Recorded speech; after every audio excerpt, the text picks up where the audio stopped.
Well, hello everybody. There's not a lot new this week, Eric, but sometimes, just being steady, consistent in trucking, that's good. Yeah, nothing wrong with being steady and consistent.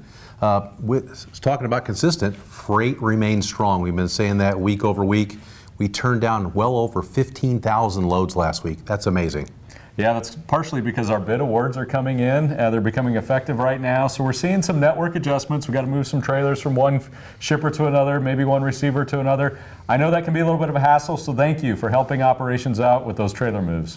One thing that is new, oil price remains over $100 per barrel. So that happened ASAP. It happened all of a sudden. It spiked up in a hurry.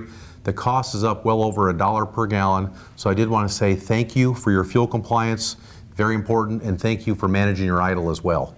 Another area that we have to help manage to not have that extra fuel cost is out of route miles. So taking that most direct practical route and any excess deadhead that we're working with operations on to eliminate that. So if you see a load that's got a lot of deadhead, doesn't seem right, don't be afraid to ask ops, hey, is this right?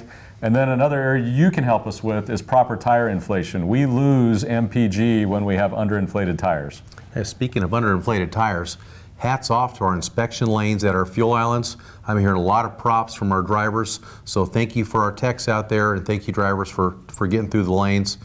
We do have more equipment being turned in our shops also, so another hats off to all our shop techs. We're having a higher throughput and getting more of our items in and out of our shops faster. And obviously good safe equipment makes a big difference, especially when we talk about CSA. We haven't talked about that for a while. We're doing well on CSA. A couple tips to watch out.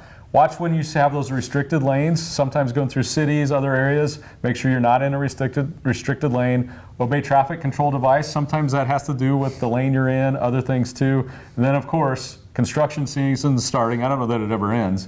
But speed and space. Watch that speed in construction zones and transition zones. And finally for logs, make sure you still have a copy of your paper log in your book, and then do the little things right. Make sure when you are looking at your logs, your e-logs, you have the correct trip number in there and the correct trailer number in there. Yeah, speaking of little things right, also for CSA, make sure you have your hearing aid on, your glasses available, and know where your CDL is.